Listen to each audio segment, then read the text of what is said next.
Hello friends, एक video जिस पे हम लोग कई दिन से बात कर रहे थे कि हम लोग बनाएंगे, वो एक बहुत इम्पोर्टेंट पॉइंट है जिससे जुड़ा हुआ है। आप पीछे बैकग्राउंड पे देख सकते हैं, हमने लिख भी रखा है, how to cover backlog. Actually backlog वो भूत है जो रात रात भर जगाता है। बैकलॉग वो भूत है जो दिमाग को पकड़ लेता है और इस तरह से जकड़ता है कि आप कुछ और कर नहीं पाते।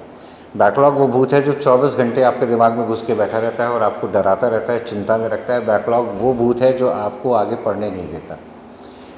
कहने का मतलब बहुत सिंपल सा है कि अगर हम स्टडी कर रहे हैं और स्टडी में एक बार बैकलॉग की गिरफ्त में आ गए तो 99% केसेस में देखा जाता है कि इस गिरफ्त से बच्चे बाहर निकल नहीं पाते, प्रिपरेशन ख़राब हो जाती है, रिज़ल्ट ख़राब हो जाता है, स्ट्रेस डेवलप हो जाता है, डिप्रेशन डेवलप हो जाता है, टेंशन डेवलप हो जाता है, पढ़ाई से मन उचट जाता है। और कई बार ये इस हद तक चला जाता है कि आप आगे के लिए भी पढ़ाई छोड़ करके मायूस होकर के बैठ जाते हैं। आपके मन में ये बैठ जाता है कि अब हमसे कुछ नहीं होने वाला। एक्चुअली है क्या कि बैकलॉग एक मेंटल स्टेट है। फिज़िकल स्टेट तो है ही, क्योंकि जो चैप्टर्स छूट रहे हैं वो फिज़िकली छूट रहे हैं, मगर ये एक मेंटल स्टेट भी है। अगर हम इसके मनोवैज्ञानिक पक्ष को देखें तो इस बात को समझना बहुत ज़रूरी है कि सारा खेल दिमाग का है, सब कुछ दिमाग का खेल है। हमने एक दिन क्लास में बैठ करके एक टॉपिक पढ़ना शुरू किया, हमें वो टॉपिक थोड़ा सा टफ लगा, हम उससे डर गए, हमने घर जाके उसका होमवर्क नहीं किया या घर जाके उसको रिवाइज़ करने की हमारी इच्छा नहीं हुई, क्योंकि सब्जेक्ट हमको अपनी ग्रिप से बाहर लग रहा था। हमने उसे ऐसे ही छोड़ दिया, ये सोच के कि चलो 1-2 दिन बाद, 3 दिन बाद, 4 दिन बाद हम फिर से इस पर ध्यान देंगे। फिलहाल अभी बाकी सब्जेक्ट ना छूटें, बाकी चैप्टर्स ना छूटें, हम उसे कंटिन्यू कर लेते हैं। एक कारण तो ये भी हो सकता है जिसकी वजह से आप बैकलॉग का शिकार हो जाएंगे, क्योंकि आप नहीं करेंगे, टीचर्स आपकी क्लासेस में आगे बढ़ते जाएंगे, आप चैप्टर्स में पीछे होते जाएंगे और एक समय ये आएगा कि जब आप इतना पीछे हो जाएंगे कि आपको ये लगने लगेगा कि अब ये आपसे कवर नहीं हो सकता। इसके अलावा एक रीज़न और भी है। वो रीज़न ये है कि कई बार हमको ऐसा लगता है कि जो टीचर्स पढ़ा रहे हैं उनकी पढ़ाई हमको समझ में नहीं आ रही। लास्ट टाइम गौरी ने इस पर डिस्कशन भी किया था कि अगर आपको ऐसा टीचर मिलता है जिसकी पढ़ाई समझ में नहीं आती तो आपको टीचर से इंटरेक्ट करना पड़ेगा, टीचर के पास जाना पड़ेगा, उससे बैठ करके डिस्कशन करना पड़ेगा। हम नहीं करते हैं, वो भी बैकलॉग डेवलप करा देता है। 3 बहुत इंपॉर्टेंट पॉइंट गौरी ने यहाँ लिखे भी हैं। पहला, क्लासेस मिस करना। सुबह सो के नहीं उठे, क्लास नहीं गए। दोस्त का बर्थडे था, क्लास नहीं गए। आज मन नहीं था, क्लास नहीं गए। टीचर अच्छा नहीं पढ़ा रहा है, समझ में नहीं आ रहा है, क्लास नहीं गए। क्लास नहीं जाने के बहुत सारे रीज़न हो सकते हैं, अभी गौरी आपसे इसको डिटेल में डिस्कस भी करेंगी। Unable to maintain pace with class. मैंने फिर वही बात बोली कि अभी पहला पॉइंट ही यही था कि हम पढ़ने बैठे, हमको चीज़ें नहीं समझ में आई, हमने छोड़ दिया। क्लास के बाकी बच्चे हमसे बेहतर परफॉर्म कर रहे थे, वो आगे निकल गए, हम पिछड़ते चले गए। अब समझने वाली बात यह है कि जब ये बैकलॉग बन जाएगा तब क्या करेंगे। बैकलॉग है क्या? बैकलॉग वो सब्जेक्ट का छूटा हुआ हिस्सा है जिसे आप अपने क्लास की जो करंट पेस है उसके साथ लेकर के आगे नहीं बढ़ पाए, आपने उसे पीछे छोड़ दिया। और अब यहाँ पर आपका दिमाग 2 हिस्सों में बट गया। एक, क्लास में जो रोज़ पढ़ाया जा रहा है वो भी पढ़ना है, और जो पीछे छूट गया है उसे भी पढ़ना है। अब ये सिंगल स्टडी की जगह 2 फोकल स्टडी हो गई। एक तरफ हमारी मेन पढ़ाई जो कंटिन्यू चल रही है, जिसे हम छोड़ देंगे तो बैकलॉग बढ़ जाएगा। दूसरी तरफ वो बैकलॉग जो छूटा पड़ा हुआ है, जिसकी वजह से अगर वो आगे के चैप्टर से इंटरकनेक्टेड है तो आगे के चैप्टर्स में प्रॉब्लम क्रिएट कर रहा है, और अगर इंटरकनेक्टेड नहीं भी है तो दिमाग में भूत बन करके बैठा हुआ है कि भैया हम छूटे हुए हैं, हमको पकड़ो, नहीं तो फिर सब गड़बड़ हो जाएगा, प्रिपरेशन खराब हो जाएगी। ये वो मेंटल स्टेट है जहाँ पर आप ये तय नहीं कर पाते कि मैं अभी करंट पेस को पकड़ लूँ या पीछे छूटे हुए को पकड़ लूँ। अच्छा, इसका सोल्यूशन कई बार टीचर्स दे सकते हैं, आप टीचर से मांगते हैं, वो दे सकते हैं, बहुत सारे सजेशन होते हैं, मगर एक कहावत है ना कि खग की भाषा खग ही जाने। एक स्टूडेंट जो बैकलॉग के पेन से गुजर चुका है, उससे ओवरकम आकर के परफॉर्म कर चुका है, सिलेक्शन पा चुका है, वो आपको ज़्यादा बेहतर बता पाएगा कि बैकलॉग में कैसे झेला जाता है। गौरी इन सब चीज़ों से गुजरी हुई हैं, इन्होंने भी कुछ बैकलॉग प्रॉब्लम्स फेस की हो सकती हैं। हालांकि मुझे लगता है नहीं इनका कोई बैकलॉग रहा होगा, ये बहुत पढ़ाकू रही हैं, इन्होंने लगातार स्टडी खूब जम के की है, इनका कभी कोई बैकलॉग था नहीं, बल्कि बैकलॉग को बैकलॉग हो जाता होगा, ये उससे आगे रहती होंगी। मगर फिर भी बैकलॉग के एक्सपीरियंसेस रहे होंगे, इनके क्लासमेट्स रहे होंगे, वो बैकलॉग से त्रस्त रहे होंगे, उन्होंने भी सलाह मांगी होगी। तो मैं थोड़ा सा गौरी से भी यही कहूँगा कि आपको भी बैकलॉग के लिए थोड़ा सा बताएं। इसके बाद फिर मैं 5 मिनट के लिए आपसे इंटरेक्ट करूँगा कि बैकलॉग का साइकोलॉजिकल फैक्टर क्या है और उसको कैसे कंट्रोल करना है, क्योंकि फिजिकल फैक्टर कैसे कंट्रोल करना है ये तो गौरी बताने वाली है। ठीक है गौरी, लीजिए ज़रा बताइए बैकलॉग कैसे हमारे बच्चे कवर करें। Thank you sir. आपने सबसे इम्पॉर्टेंट पॉइंट्स एड्रेस कर दिए हैं कि जो बैकलॉग है वो पहले तो मेंटल स्टेट हो तो जाता है, लेकिन उसको कवर करना वो हमारे मेंटल स्टेट के ऊपर भी बहुत डिपेंड करता है। तो पहले आपको रीज़न फाइंड आउट करना है कि आप क्लासेस मिस कर रहे हैं। आपने क्लासेस मिस की और उसकी वजह से आपके कुछ बैकलॉग क्रिएट हो गया, और अगेन अगर आप वो काम करते रहेंगे तो वो चीज़ बढ़ती रहेगी, उसका कोई सॉल्यूशन नहीं निकलेगा।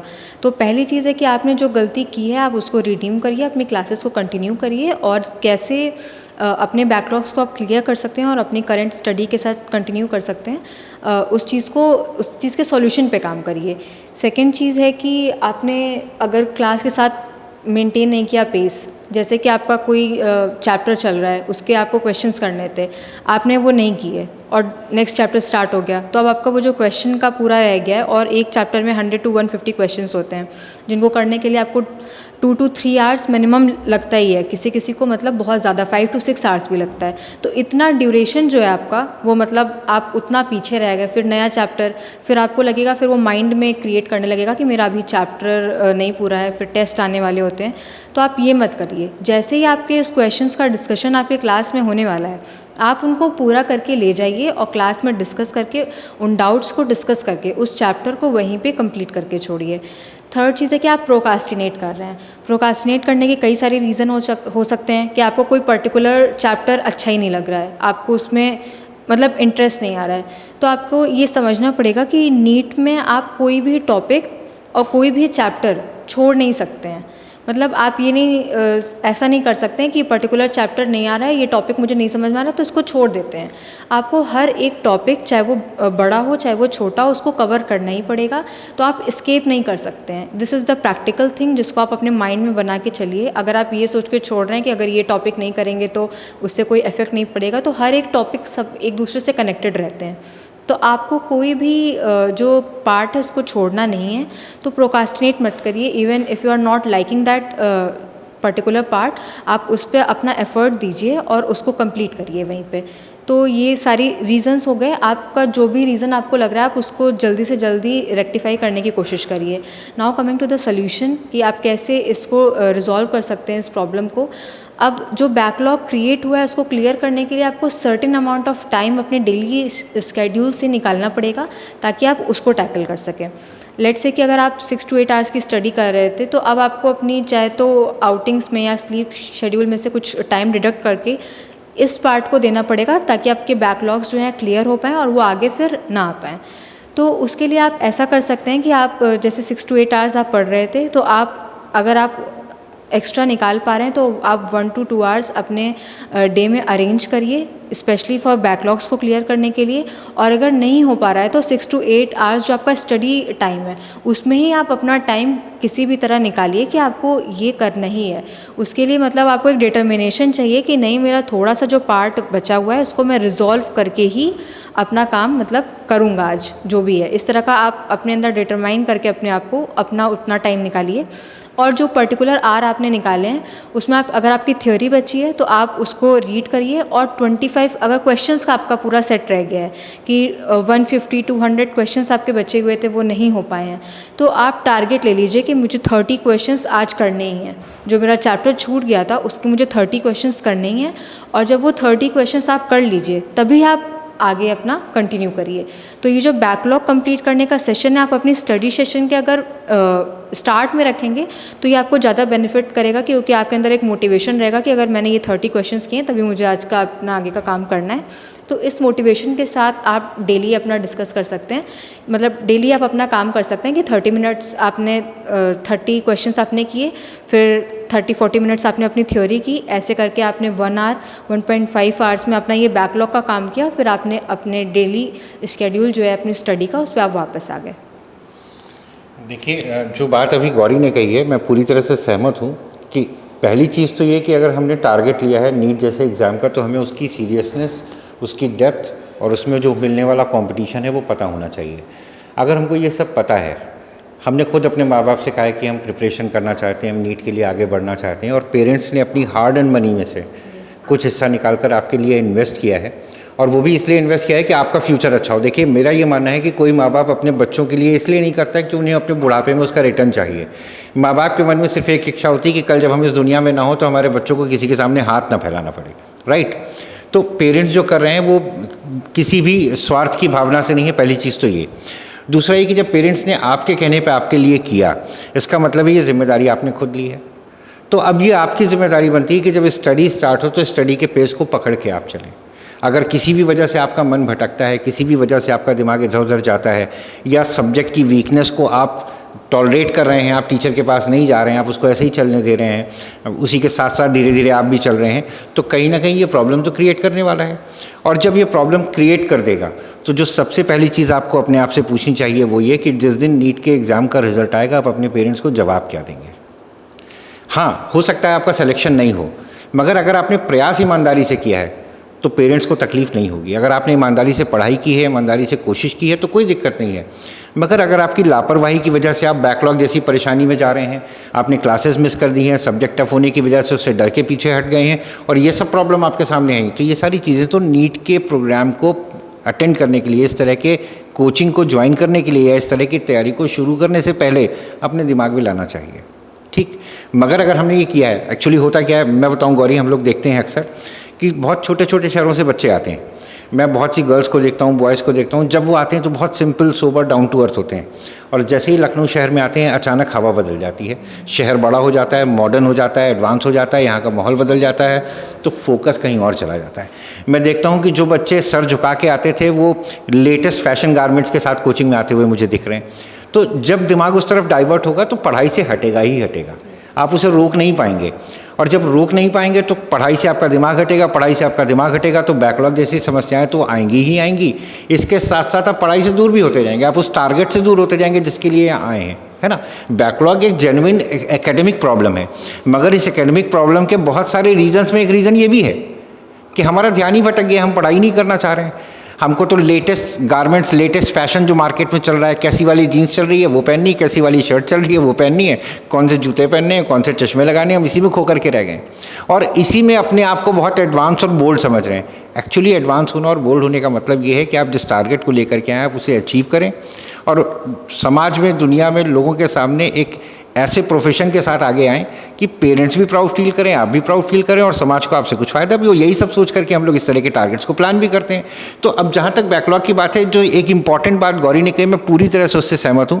मैं कई दिनों से इस टॉपिक पे बात भी करना चाह रहा था, बैकलॉग पे एक वीडियो भी बनाना चाह रहा था और जो वीडियो बनाने का पर्पज़ था वो यही था कि एक बात बच्चे नहीं समझते हैं बैकलॉग को लेके, वो ये कि जब तक बैकलॉग दिमाग में चलता रहेगा आप करंट स्टडी का पेस नहीं बना पाओगे। तो ये बहुत इंपॉर्टेंट बात गौरी ने आपसे कही है कि आपको अपने टाइम शेड्यूल में कुछ समय बैकलॉग के लिए सेपरेट निकालना पड़ेगा और बैकलॉग की स्टडी के वक्त आपको करंट स्टडी के बारे में एक पल भी नहीं सोचना है और करंट स्टडी के वक्त बैकलॉग के बारे में एक पल भी नहीं सोचना है, क्योंकि जो कर रहे हैं उसको करते वक्त हम दूसरी चीज़ सोचेंगे तो दूसरी चीज़ दिमाग पे हावी रहेगी, हम उस पर फोकस नहीं कर पाएंगे, है ना। तो ये गलती तो करनी नहीं है। आप अपने टाइम टेबल में समय बढ़ाइए। गौरी ने अभी ये बात आपके सामने रखी है, बहुत अच्छे तरीके से रखी कि अगर आपके पास 6 घंटे पढ़ाई के हैं और आप बैकलॉग की समस्या में हैं तो पढ़ाई को 8 घंटे करिए और वो 2 घंटे आप कहाँ से निकालिए। आप सोना थोड़ा कम करिए, आप घूमना थोड़ा कम करिए, आप कहीं और कोई टाइम वेस्ट कर रहे हैं वो टाइम कम करिए और वो टाइम निकाल करके इसमें रखिए। गौरी, एक सवाल बच्चों के लिए मैं आप पूछूंगा, बच्चों की तरफ से आपसे पूछूंगा कि जनरली ये जो बैकलॉग के रीजंस होते हैं, होता क्या है कि जैसे मान लीजिए शुरू से मेरा फिजिक्स एक ऐसा सब्जेक्ट है जिसमें मुझे बहुत डर लगता है, तो फिजिक्स कहीं ना कहीं मेरे लिए बैकलॉग का रीज़न बनेगा ही बनेगा आगे। अब मैं अंदर से इंट्रोवर्ट हूँ, मुझे ये बड़ा अजीब लगता है कि मैं चलती हुई क्लास में खड़े होकर डाउट पूछ लूँ, या मुझे बड़ी शर्म आती है, बड़ी हिचक महसूस होती है कि मैं जाके टीचर से बात करूँ और पूछूँ कि सर मुझे ये आया नहीं। तो वो बच्चे जो इंट्रोवर्ट टाइप के हैं, जो वो बच्चे हैं जो हिचकते हैं क्लास में खड़े होकर बात करने से या टीचर से आगे जाके पूछने में, उनका भी बैकलॉग क्रिएट होता है, इन्हीं वजह से क्रिएट होता है। तो वो अपने इस इंट्रोवर्ट बिहेवियर का करें क्या, मतलब क्या ऐसा दिमाग में लाएं जिनसे उनको ये फील हो कि नहीं साहब ये चीज़ हर्डल है, बहुत बड़ा हर्डल है, इससे हमें ओवरकम होना है। मैं ये कहना चाहूँगी सर कि इंट्रोवर्ट अगर कोई है और इस वजह से नहीं पूछ पाता है कि उसको मतलब शाइनेस फील होती है, तो सर हमारा मतलब प्रोफेशन ही आगे ऐसे रहने वाला है कि हम लोग को बहुत सारे पब्लिक इंटरेक्शन करने हैं। बिल्कुल बिल्कुल बिल्कुल। तो सो ये जो इंट्रोवर्ट वाला जो मतलब कैरेक्टर है ये काम ही नहीं करने वाला है। हाँ, डॉक्टर अगर मरीज का हाल ही नहीं पूछेगा हाँ ये तो सर, इलाज कैसे करेगा? तो वो इतनी सारी पब्लिक डीलिंग्स रहने वाली हैं, तो आपको ये चीज़ समझना पड़ेगा कि आपको पर्सनालिटी अपनी खुद डेवलप करनी पड़ेगी। चाहे तो आप इस चीज़ को इस तरीके से करिए कि आपका आगे का प्रोफेशन होने वाला है, तो इस चीज़ को मोटिवेशन लेके आप अपनी बिल्कुल। मतलब एक इनिशिएट करिए, जाके टीचर से पूछिए अपनी ये जो चीज़ है इंट्रोवर्ट वाला जो कैरेक्टर है उसको थोड़ा हटाने की कोशिश करिए, ओवरकम करिए, उसको ट्राई करिए। क्योंकि एक तरीके से आप मोटिवेशन लीजिए कि आपको इंट्रोवर्ट आगे की जो आपकी जर्नी है उसमें आप इंट्रोवर्ट रह के अपना काम नहीं कर सकते हैं। तो ये प्रैक्टिकल थिंग है जिसको आप एक्सेप्ट करिए कि इंट्रोवर्ट रह के आप अपना काम नहीं कर सकते हैं। मतलब एक ग्रुप क्रिएट कर लें, हाँ, 2-4-5 दोस्त मिल जाएं या 2-4 क्लासमेट्स मिल जाएं, आपस में बैठ के इंटरेक्ट करें, बात करें एक दूसरे से। तो बात करने से क्या होगा, धीरे धीरे बोलने की क्षमता डेवलप होगी और वो जो हिच आपके अंदर है वो ख़त्म होने लगेगी। प्लस कोशिश ये करिए कि आप क्लास में खड़े होकर के टीचर से इंटरेक्ट करिए। पहली बार में हो सकता है बहुत ताकत की ज़रूरत पड़े, मगर पहली बार आप खड़े होकर के डाउट पूछ लेंगे भरी हुई क्लास में तो कुछ हद तक आपको रिलीफ महसूस होगा, थोड़ा सा करेज आपका बढ़ेगा। फिर इस चीज़ को आप बढ़ाते जाएंगे तो धीरे धीरे आप पाएंगे कि आपकी इंट्रोवर्टनेस अब खत्म होने लगी है, उससे आपके डाउट्स की प्रॉब्लम भी सॉल्व होने लगी है। हाँ, ये बिल्कुल ठीक है। मुझे लगता है इस बात को तो करना चाहिए लोगों को कि भैया इंटरेक्ट करो, वरना अगर मरीज़ का हाल नहीं पूछोगे तो दुकान बंद है। आप कितने भी बड़े डॉक्टर बन जाइए, एमडी कर लीजिए, एमएस कर लीजिए, सर्जन हो जाइए, कुछ भी हो जाइए, पढ़ाई आपके पास रह जाएगी। उस पढ़ाई का कोई बेनिफिट आपके पेशेंट को नहीं मिल पाएगा, क्योंकि आप घर बंद करके बैठे रहेंगे, आपको मरीज़ से बात करने में हिचक होगी, तो कोई मरीज़ आपके पास क्यों आएगा। और वैसे भी मैंने देखा है कि आजकल जो पेशेंट होते हैं ये उन्हीं डॉक्टर से ज़्यादा सेटिस्फाई होते हैं जो कम से कम 20 मिनट बैठ के बात करें। इलाज ना करें, 20 मिनट हाल सुन लें। मरीज़ का हाल सुन लेने से ही मरीज़ आधा ठीक हो जाता है। तो भाई इंट्रोवर्ट होना तो बहुत बड़ी दिक्कत होने वाली है। ये तो इसको ओवरकम करना बहुत इंपॉर्टेंट है। और अगर आप लोग में से कोई ये सोचता है कि अगर मेरा डाउट में भी बहुत सिली हो और सब लोग सोचने लगें, सब लोग हंसने लगें, या फिर इस तरह का कोई चीज़, इससे आप डरते हैं और इस वजह से आप नहीं पूछते हैं, तो आप ये सोचिए कि ये जो प्रिपरेशन आप कर रहे हैं ये आप अपने लिए कर रहे हैं। जो मार्क्स आने वाले हैं ये आपके आएंगे, तो कोई और क्या सोच रहा है उससे आपको फ़र्क पहली बात तो पड़ना नहीं चाहिए। आपको इररेजिस्टेंट हो जाना चाहिए इन सारी चीज़ों से अपने पूरी मतलब प्रिपरेशन टाइम के लिए कि कोई और क्या कहेगा, बीट रिलेटिव योर फ्रेंड्स और कोई भी और हो। क्योंकि आपके पेरेंट्स, आपके टीचर्स और कुछ फ्रेंड्स के अलावा किसी को फ़र्क नहीं पड़ता है कि आप क्या कर रहे हैं। तो आपको ये सोचने की ज़रूरत नहीं है कि मैं अगर सेकंड सीट पे बैठ खड़े होकर ये पूछूंगा तो पीछे वाले बच्चे क्या कहेंगे। तो ये आपको इस पे सोचने की ज़रूरत नहीं है। मेन फोकस है कि आप पूछेंगे और टीचर आपको बताएगा, आपकी प्रॉब्लम का सॉल्यूशन निकलेगा। ये आपका मोटिव होना चाहिए। इस चीज़ को लेके आप अपने डाउट्स को तुरंत सॉल्व करते रहिए। क्योंकि अगर डाउट क्रिएट होने लगा और वो चीज़ अगर आपकी एंड में नहीं गई, तो आप एंड तक अगर आपके डाउट्स रहे और आपके वो क्लियर नहीं हुए, तो ये आपको कॉन्फिडेंस को बहुत हद तक कम कर देगा और फिर उसको गेन करना सर इम्पॉसिबल हो जाता है। कि आप चैप्टर 1 खोलेंगे, आप देखेंगे कि अच्छा ये वाला क्वेश्चन तो मैंने मार्क कर रखा था, पूछा नहीं। फिर आपको लगेगा अच्छा ठीक है चैप्टर 1 ही है। चैप्टर 2 में देखा, उसमें भी आपने 4-5 सर्कल मान लीजिए बना रखे हैं। तो फिर सर आप जानते हैं मेंटल स्टेट कैसे हो जाती है। फिर लगता है कि मतलब ये तो चैप्टर 1 से मेरा मतलब कंप्लीट ये चीज़ हम लोगों ने देखी है। गौरी जिस बैच में थी उस बैच में कुछ बच्चे ऐसे हैं जिन्होंने इस लॉस को बियर किया है, इंट्रोवर्ट होने की वजह से नहीं पूछा है। और कुछ बच्चे ऐसे भी हैं जो ओवर एक्सट्रोवर्ट थे, एक्स्ट्रा फैशनेबल भी थे हमारे बैच में। तो उनके साथ भी यही हुआ कि वो परफॉर्म तो पूरे साल ठीक कर रहे थे, मगर जब फाइनल एग्जाम की बात आई तो माइंड इतना ऑलरेडी डाइवर्ट हो चुका था कि जिनकी उम्मीद हमें 690 की थी वो 610 605 भी नहीं पहुंच पाए। तो ये फ़र्क पड़ता है, इन चीज़ों का बहुत फ़र्क पड़ता है। मतलब एकेडमिक बात है, अगर हम बैकलॉग की बात करें तो बैकलॉग एक एकेडमिक टर्म है, मगर इसके बहुत सारे नॉन एकेडमिक फैक्टर भी हैं जिनमें से ये सारे फैक्टर सामने आते हैं। आपका इंट्रोवर्ट होना दिक्कत वाली बात है, आपका सब्जेक्ट से डरना दिक्कत वाली बात है, आपका पढ़ाई के लिए समय ना निकालना दिक्कत वाली बात है, आप अपने टाइम टेबल में बैकलॉग से दूर भाग रहे हैं ये दिक्कत वाली बात है, आप अपने टाइम शेड्यूल को मैनेज नहीं कर रहे हैं, आप पंक्चुअल नहीं हैं, आप डिसिप्लिन नहीं हैं, आप फोकस नहीं है, कि न जाने ऐसे कितने और सारे पॉइंट्स होंगे जिनकी वजह से एक बैकलॉग क्रिएट होता है। और सबसे बड़ी बात ये है कि बैकलॉग एक मेंटल स्टेज है, इस बात को बिल्कुल मत भूलिए। अगर आपके दिमाग में ये बैठ गया कि वो चैप्टर मेरा छूटा हुआ है, तो ये बात ध्यान रखिएगा। सिगमंड फ्रायड साहब जो बहुत बड़े साइकोलॉजिस्ट थे, उन्होंने एक बात कही थी कि इंसान पूरे किए गए कामों को भूल जाता है, अधूरे पड़े काम सारी ज़िंदगी याद रहते हैं।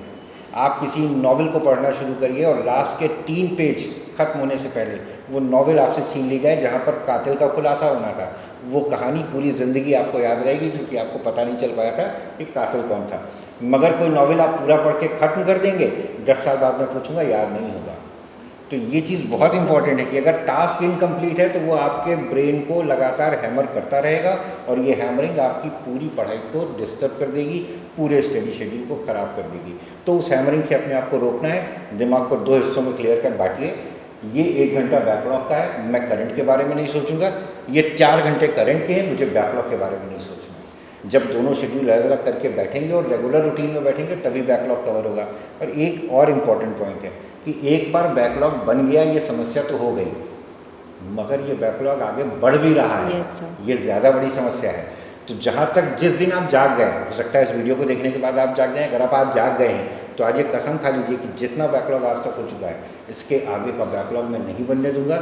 डे टू डे की स्टडी को डे टू डे ख़त्म करूंगा और जो बैकलॉग है उसके लिए टाइम शेड्यूल बनाऊंगा और नियमित तौर पर बैठ करके बैकलॉग के लिए 1 घंटे रोज़ निकालूंगा और उस 1 घंटे रोज़ के हिसाब से मैं महीने में 1.5 महीने में अपना बैकलॉग कब खत्म करूँगा, ये टारगेट तय करूँगा और कसम खा के चलूँगा कि जो मैंने टाइमलाइन तय की है उस टाइमलाइन पर ये बैकलॉग खत्म होना है।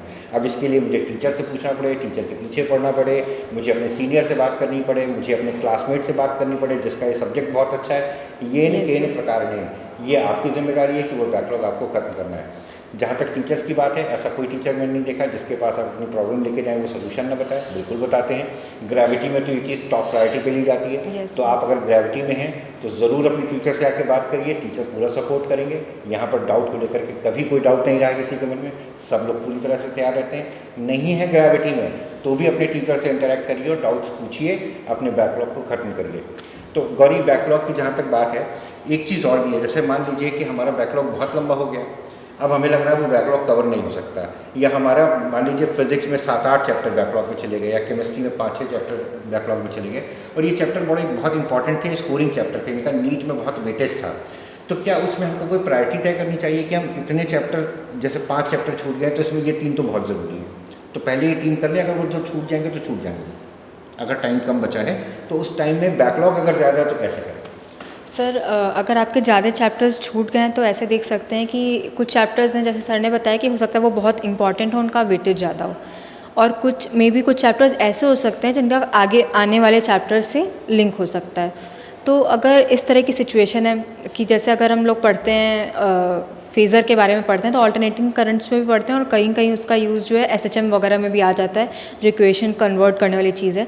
तो अगर आपके टीचर ने कुछ पहले पढ़ाया है और उससे रिलेटेड टॉपिक अगर दोबारा पढ़ाने वाले हैं तो आपकी प्रायोरिटी होनी चाहिए कि जो आपसे उससे रिलेटेड जो आपने पहले पढ़ा है उसका अगर बैकलॉग है तो आप उसको कवर कर लें। नहीं तो अगर आप वो नहीं करेंगे तो उससे कनेक्टेड चैप्टर जो आगे का है वो भी आपका मतलब प्रॉब्लम क्रिएट करने लगेगा।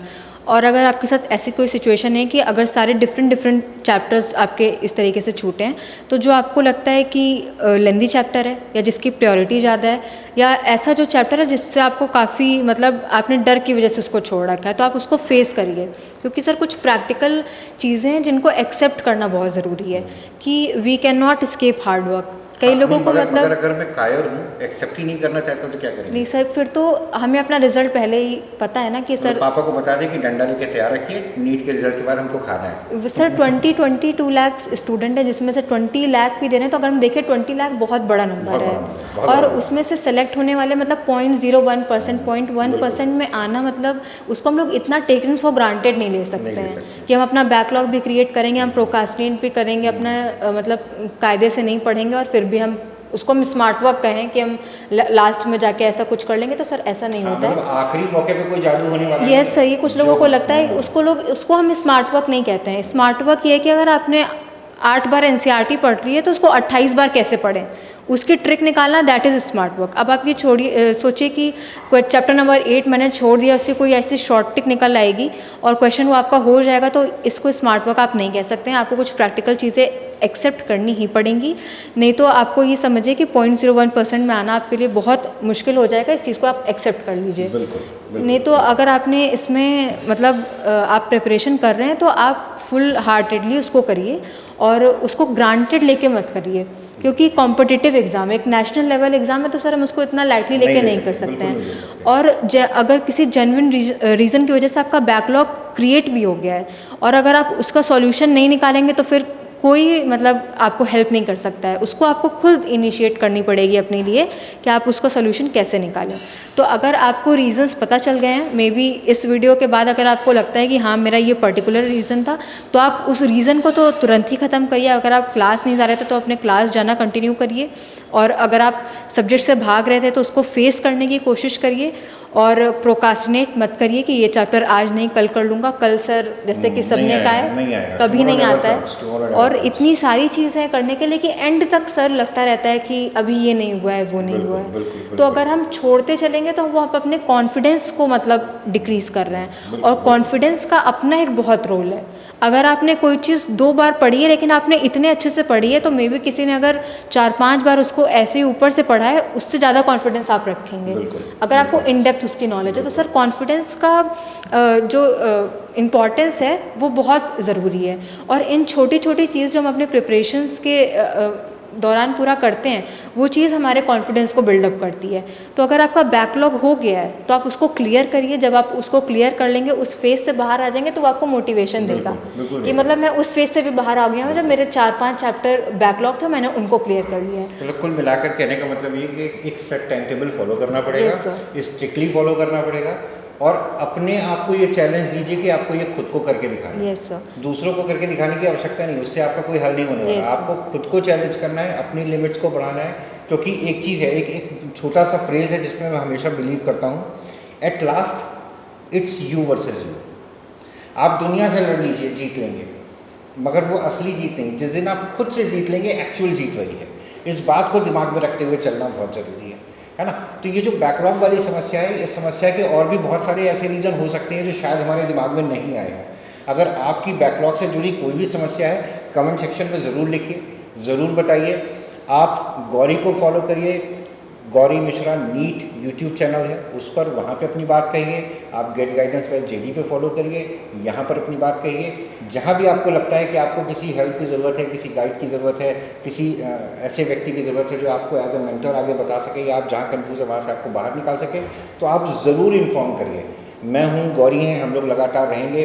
अभी गौरी का हालांकि MBBS स्टार्ट हो जाएगा, इनका शेड्यूल बहुत बिजी हो जाएगा, सुबह से लेकर शाम तक बिजी रहेंगी।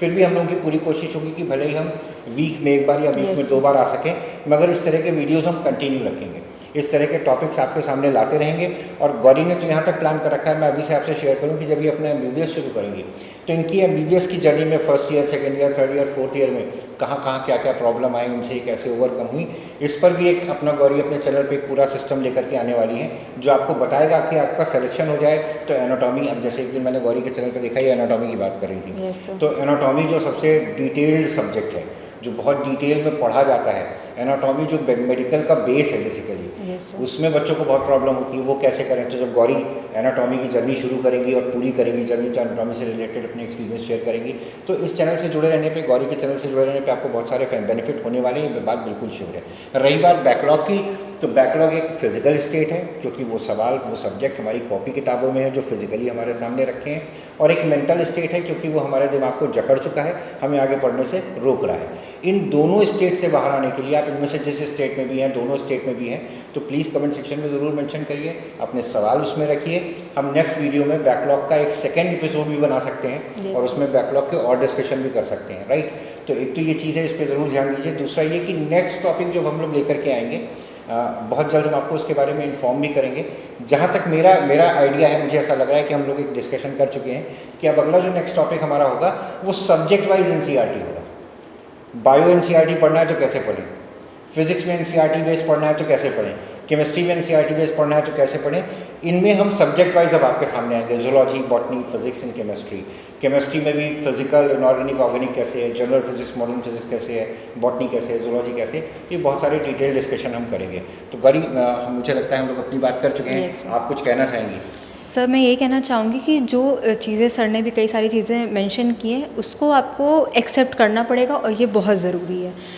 आप उसको एक्सेप्ट करिए कि आप इन चीज़ों से भाग नहीं सकते हैं। आपका बैकलॉग क्रिएट हो गया, आप सोचेंगे कि आप नहीं क्लियर करेंगे और आगे आप कंटिन्यू कर लेंगे उसी चीज़ से, तो वो नहीं हो पाएगा। हो सकता है वो चैप्टर कहीं आगे से कनेक्टेड हो। तो आप उस चीज़ को एक्सेप्ट करिए कि एक सर्टेन पैटर्न है, आपको क्लासेस अटेंड करनी है, मॉड्यूल सॉल्व करने हैं, टेस्ट देने हैं, टेस्ट का एनालिसिस करना है। ये एक कॉम्पिटिटिव एग्ज़ाम का पूरा प्रोसेस है जिसमें से आप कोई भी पार्ट स्किप नहीं कर सकते हैं। This is the practical thing, you need to accept this.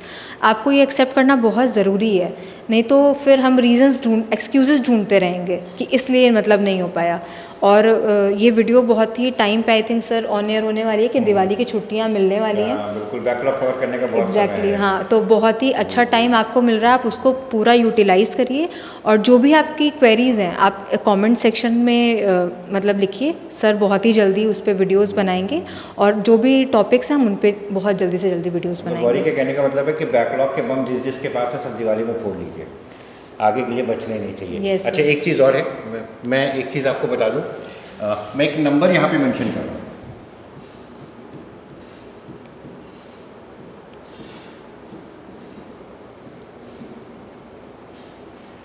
आप इस नंबर को ध्यान से देख लीजिए, 7518804005। आप इस नंबर पे भी अपनी प्रॉब्लम व्हाट्सएप कर सकते हैं और ग्रेविटी क्लासेस में हम लोग अवेलेबल रहते हैं। अगर आप फिजिकली आके मिलना चाहते हैं, अपने पेरेंट्स के साथ आके मिलना चाहते हैं, तो आपको पहले से हमें इस नंबर पे व्हाट्सएप करना होगा। मैं गौरी से इस बारे में टाइम मैनेज करके बात कर लूँगा और आपको ऐसे टाइम पे इनवाइट करेंगे जब मैं और गौरी दोनों यहाँ अवेलेबल रहें, तो आप फिजिकली आकर के भी डिस्कस कर सकते हैं। और मुझे लगता है कि आप सबको इस बात को अप्रिशिएट ज़रूर करना चाहिए कि एक ऐसा बच्चा जो अभी भी क्वालिफाई करके निकला है, वो बिना किसी अपने एक्सटर्नल बेनिफिट के आपके लिए इतना सब कुछ करने को तैयार है। इसके लिए मैं गौरी को थैंक्स भी बोलूँगा कि वो जिन चीज़ों से खुद गुजरी हैं और जिन प्रॉब्लम्स को उन्होंने फेस किया है, वो प्रॉब्लम बाकी बच्चे ना फेस करें, इस बात को दिमाग में रख कर के गौरी ने इन सारी चीज़ों की शुरुआत की है। तो मुझे लगता है ये एक अप्रिशिएट करने वाली बात भी है और आप लोग इसका पूरा बेनिफिट उठाइए। जब भी समय मिलता है आप मिलना चाहें मिलने आ सकते हैं, कमेंट पे भेजना चाहें कमेंट पे मैसेज भेज सकते हैं और फिर बहुत जल्द हम लोग मुलाकात भी करेंगे नेक्स्ट वीडियो के साथ। और जहाँ तक मुझे लगता है कि हम लोग ज़ूलॉजी बॉटनी में से कोई एक टॉपिक उठाएंगे नेक्स्ट में, जिसमें हम बात करेंगे कि आप उस पर्टिकुलर सब्जेक्ट को NCERT बेस कैसे पढ़ें, ताकि आप जो 45 क्वेश्चंस नीट में फेस करने वाले हैं वो सारे के सारे आप कर पाएँ, आपका कोई क्वेश्चन छूटे नहीं, आप अच्छा स्कोर उसमें कर सकें। फिर बॉटनी की बात करेंगे, केमिस्ट्री की करेंगे, फिजिक्स की करेंगे। ठीक है गौरी? सर तो हाँ, कई लोग मुझसे इंस्टाग्राम पे पूछ रहे थे कि मतलब कैसे ज्वाइन कर सकते हैं यहाँ पे, अगर हाँ। कोई आउट ऑफ द स्टेट रहता है तो क्या वो ज्वाइन कर सकता है हाँ, SRG बैच? मैं आपको बताऊँ, हमारे मतलब ग्रेविटी में हम दो तरह के बैचेस चलाते हैं। एक जनरल बैच होता है, एक स्पेशल रैंकर्स ग्रुप बैच होता है। स्पेशल रैंकर्स में जनरली हम उन बच्चों को बुलाते हैं जो बच्चे 490 प्लस स्कोर पे होते हैं, 500, 510, 520, और हमारे पास ऐसे बच्चे भी हैं जो 595 तक भी हैं। गौरी भी उन्हीं में से एक थी। Yes. कि बहुत अच्छा स्कोर लेकर के हमारे पास आई थी। तो एक्चुअली जो सिलेक्शन हुआ है उसमें गौरी का रोल ज़्यादा है, हमारा बहुत कम है, मगर यहाँ पर उस तरह का एनवायरनमेंट मिल जाता है। आपको उस ग्रेड के बच्चे मिल जाते हैं, आपको एक अच्छा कंपटीशन मिल जाता है। तो ग्रेविटी में आपको इस तरह का बैच भी मिलेगा जहाँ पर आपको 550 प्लस वाले बच्चे आपके अगल बगल बैठे मिलेंगे और आपको वो कंपटीशन मिलेंगे जो एक्चुअली नीट को निकालने के लिए आपको चाहिए। तो उस तरह के बैचेस भी हम लोग शुरू करते हैं। हर साल हम अप्रैल में एडमिशन स्टार्ट कर देते हैं और अप्रैल में जो एडमिशन हम स्टार्ट करते हैं, इसका प्रोसेस क्या होता है कि सिंपली आपको हमें कांटेक्ट करना होता है। नंबर मैंने बता ही दिया है, आप इस नंबर पे कॉल करके मुझसे बात कर सकते हैं। मेरा नाम जयदीप है, मैं हजरतगंज सेंटर को पूरा देखता हूँ। आप मुझसे बात करिए, मुझे बताइए, अपनी क्वेरीज बताइए। आप नीट के लिए आना चाहते हैं आइए, आप गौरी से बात करना चाहते हैं आप मुझे व्हाट्सएप करिए, मैं गौरी से परमिशन लेकर उनका नंबर आपको दे सकता हूँ। आप गौरी से बात कर सकते हैं, कॉन्टैक्ट कर सकते हैं, आप गौरी से भी डायरेक्ट इन चीज़ों के बारे में डिस्कस कर सकते हैं। ग्रेविटी एक ऐसा इंस्टीट्यूट है जहाँ पर आपको वो सारा एनवायरनमेंट मिलेगा, वो सारी फैसिलिटी मिलेगी जो आपको एक अच्छी सक्सेस के लिए चाहिए। आपको स्टडी मटेरियल बहुत अच्छा मिलेगा, टीम बहुत अच्छी मिलेगी, सपोर्ट सिस्टम बहुत अच्छा मिलेगा। और इस वीडियो के ज़रिए हम बात ग्रेविटी की क्यों कर रहे हैं, उसके पीछे एक रीज़न भी है कि हम और गौरी आज जहाँ खड़े हैं वो ग्रेविटी के प्लेटफॉर्म पे खड़े हैं और जो कुछ भी हमने अपना एक्सपीरियंस इकट्ठा किया है वो ग्रेविटी के इस एजुकेशनल इन्वायरमेंट में किया है।